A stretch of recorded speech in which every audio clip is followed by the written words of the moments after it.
रायसेनिया बाबा महाराज धाम पर द्वितीय दिवस धूमधाम से संपन्न। धुंधकारी प्रसंग ने किया भक्तों को भाव विभोर। चिरगांव पहाड़ी बुजुर्ग के पास स्थित रायसेनिया बाबा महाराज धाम पर चल रही श्रीमद् भागवत कथा के द्वितीय दिवस पर कथा स्थल श्रद्धालुओं की भारी भीड़ से गुलजार रहा।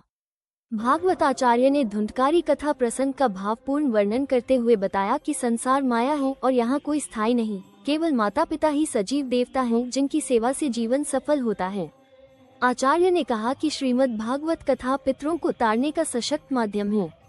कथा के श्रवण से पितृ दोष से मुक्ति मिलती है और मनुष्य मोक्ष के मार्ग पर अग्रसर होता है। उन्होंने ये भी बताया कि भागवत कथा किसी एक रूप की वंदना नहीं, बल्कि सत्य की आराधना है और सत्य ही ईश्वर है। कथा मंच से ये भी संदेश दिया गया कि भारत की अमूल्य धरोहर गीता, गायत्री, गुरु वंदना, रामचरितमानस और गंगाजल आध्यात्मिक उन्नति के मूल स्तंभ हैं। वक्ताओं ने कहा कि श्रीमद् भागवत वेद का पका हुआ फल है जो जीवन को दिशा देता है। श्रद्धालुओं से आग्रह किया गया कि कथा सुनकर घर जाकर प्रभु का ध्यान करें और स्वयं को ईश्वर को समर्पित करें, तभी कथा श्रवण सार्थक होगा। आचार्य जी ने बताया कि कथा का अगले सत्र का शुभारंभ शुक्रवार दोपहर 12 बजे से पुनः किया जाएगा।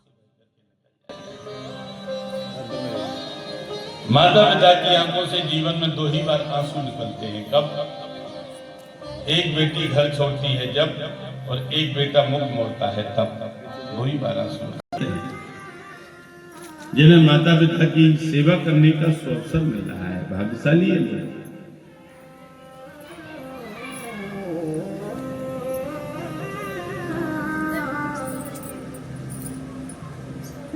अभी आपने सुना होगा, कुछ ही दिनों पहले, कुछ ही वर्ष हुई है, अभी लखनऊ में सहारा श्री का जब निधन हुआ, सहारा श्री सुब्रत राय,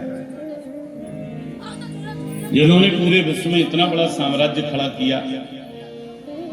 जब उनका निधन हुआ, उनके बच्चे विदेश रहते थे।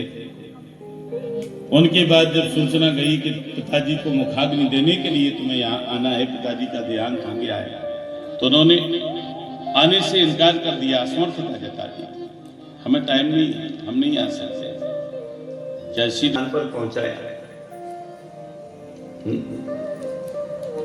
घर के किसी दूसरे व्यक्ति ने उनको मुखाग्नि दी थी। इससे बड़ा दुर्भाग्य इस देश का और क्या हो सकता है।